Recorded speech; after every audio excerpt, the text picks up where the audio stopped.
just a wonderful organization.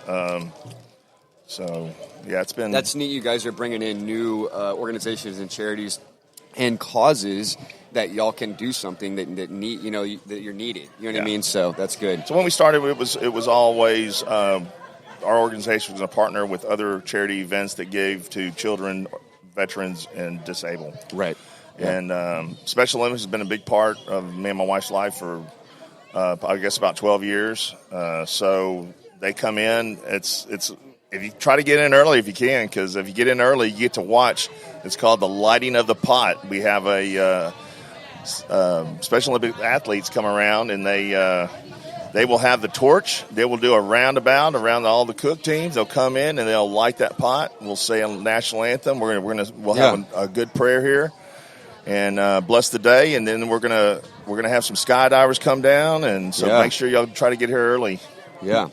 So tell us a little bit about the schedule of the event. So what people can expect, when to show up, parking, kind of, some details like that. So it looks like we're going to have good weather. So it's going to be parking right here at the at Highland Bayou Park in Lamarck, Texas. And we will have a shuttle service just in case it rains. It'll be at the dog track.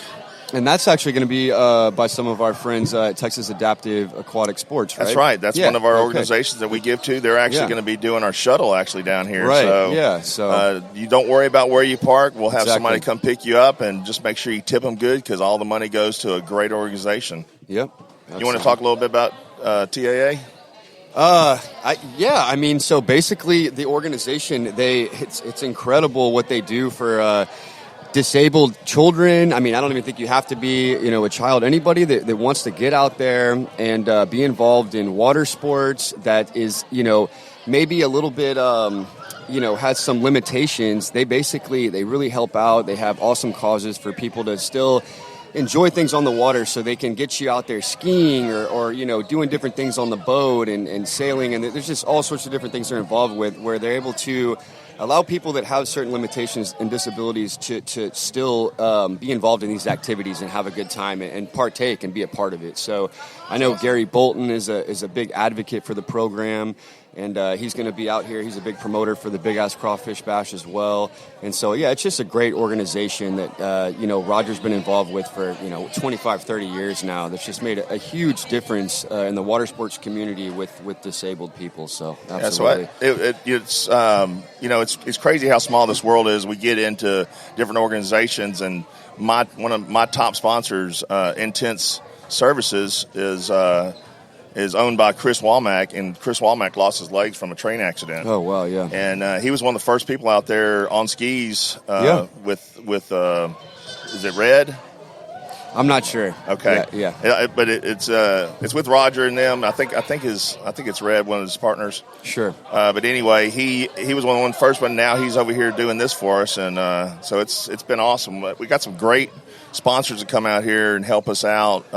City of Lamarck has been one of our best sponsors. Right. And partners in this whole thing in a sense, right? So it's big. I mean, it gets there's so much stuff that goes on. People realize that, your rough day is no. I got 6 months of this that we're doing. Sure. Yeah, we touched on that earlier. I can't even imagine.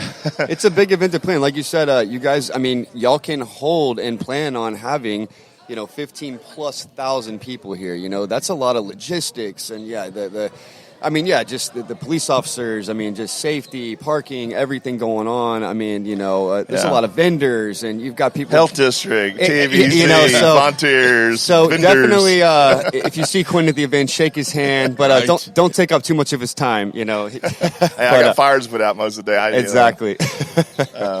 But we'll be open from 11 to 11. Okay. It's all you can eat, 1 to 6. You can go find us on Facebook at Big Ass Crawfish Bash Foundation. You can also go to our website, which is bigasscrawfishbash.com. If you have any questions, we're always there to ask. If you go on that website, you can find our emails. Yep. You got billboards out there that we're seeing driving down here, so everybody knows. That's all right. So it's good. Yeah. We want to make sure everybody comes out and has a good time.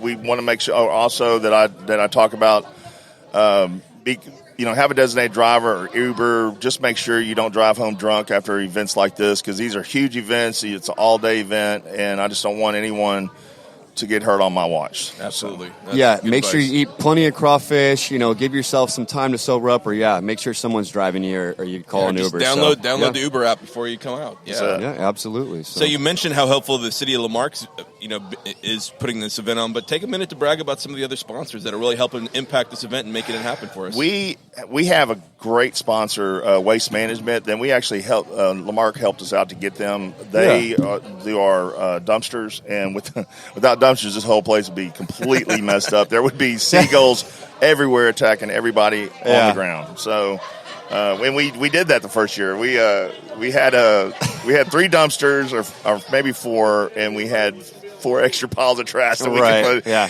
it didn't all fit. Yeah. You learned how valuable the dumpsters were. I learned how valuable these dumpsters were, and I learned what not to do in this park, because I got my butt chewed out for it. So, Easter was the next day, so it was really a bad time. But we did it, and they love us. And we live and learn. Yeah, that's right. We live and learn. We still don't know what we're doing, but we're trying to do it right. You're doing a pretty good job. $400,000 for charity, Guinness Book of World Records. That suggests you've learned a lot over the years. That's another thing that was a lot of work. We didn't realize that until we did it. We had 91 scales that all had to be certified, and we had to have everybody's signature. And we probably did 65,000 pounds that year and only got counted for 58. But I'm not going to complain too much about that. So. Yeah. Is there any plans to up that record anytime soon? So there is any plans. No one's came close to our record since so there's no need yet. So there's really no need, but we are going to probably start an event in Lake Charles. So we have Raceville that's already partnering with us, and we're going to open a new one in Lake Charles, and we're going to try to give some charities over there. Yeah, and have a big family, do a triple crown, award for everybody. Whoever wins all 3 of the best points, kind of do a circuit. Right. Get in there like NASCAR. So also Big Ass Crawfish Bash just in Louisiana. Not a different title, just same. It'll be all the same. So we'll have three different spots that'll help people go to it, and it keeps us to where we don't have to be getting it any bigger, because we're going to try to keep it down to between around 70,000 pounds. That's 2 truckloads, and anything more, you're going to end up going up to over 100. Yeah. So, to keep the cost down. Yeah, I mean, we got to leave some crawfish out there for everyone else, right? And we want to make sure it stays family. We don't want to make it corporate to where it's so big you can't control what's going on. Sure. Yeah. So that makes sense. Yeah. Very cool. Well, Quentin, man, thanks for having us out here to check out this fishing show and highlight the Crawfish Bash here at Highland Bayou Park in Lamarck next weekend. Go online, go on Facebook, buy your tickets, figure out your parking situations, and bring an empty stomach, because there's going to be all you can eat crawfish here. Let me give out one more. Started this year, one of our big sponsors going to bring our lights out here is Mainland Tools. Okay, they jumped up and. They were there. They're Johnny on the spot. So awesome. Mainland Tools helped out in Tech City over off of Texas. So good job on their part. Yeah, absolutely. It's great to see it continuing to thrive and grow, and people still getting involved, and old faces, new faces. So it's just an awesome event. I'm excited to be here this weekend. So, well, I really appreciate y'all coming out and seeing what Lamarck does for these kids out here. So yeah, truly amazing. Yeah, this is a great event. Yeah, I guess we're gonna have to go throw a pole in the water, huh? Right. Or at least help a kid. Hey, speaking of fishing, we've got a celebrity sitting at the table. I don't know if she wants to come on or say hi to anybody, or it is on. It is now. You want to introduce yourself? I'll introduce her. This is Heather Smith Outdoors right here. She's the biggest fisher in San Rayburn and around the world. There you go. Yeah, I don't have a problem. It's amazing what she's done in 2 to 3 years. Just amazing. So go ahead, Heather. You can tell the rest about you. Thanks, guys. Yeah, I'm Heather Smith with Heather Smith Outdoors. What he's talking about is I started doing this 2018. I grew up here. Actually, I grew up here. And I used to have a bar in Kemah, as a matter of fact. So I'm sitting here with John, and I advertised with you guys. So, 2018, my mother passed away on Sam Rayburn, and so I moved up there to take over the family business. She wanted her ashes spread on the lake, and so my whole family had already passed, and my dad was a captain offshore, so I grew up obviously here in saltwater fishing. Such a water-related things. Right, so I wanted to, every day, I was grieving, and so I grabbed a fishing pole and I went out every day to visit Mom, and eventually it became more about fishing and less about visiting with Mom. And then, fortunately, one of the family friends was Bob Seeley, who is a 2-time Hall of Fame bass legend. I would go in, and I had no idea about bass fishing. I just knew I was fishing and visiting with Mom, Right. And he's like, okay, kid, if you're going to do this, you're going to do this the right way. There you go. And so he and a couple of other legends and pros took me under their wing and put me through a bass boot camp for about 3 months straight. And literally 14 hours a day. If I wasn't at the gym, I was bass fishing. And then they started putting me in tournaments. And some of the guys that were bass pros, I was up against them. There's 200 of them. In my first tournament, I came in 10th place. And so they were like, who is this girl? And so natural. I would have done better, but actually I had a fish die, so I lost some points on that one, to be honest. I'm still mad about that, to be honest. But it's frozen fish. No, it is not. You shut your mouth. You shut your dirty mouth in front of these children. And so network started seeing what I was doing, and then magazines started seeing what I was doing. Florida Fisherman Magazine picked me up. Another outdoors program picked me up. I was on Texas Outdoors Lifestyle on NBC. Hey, the executive producer from Elite Fishing League on Discovery Channel saw me. He called me, and then I was I'm the analyst on the show for season 1.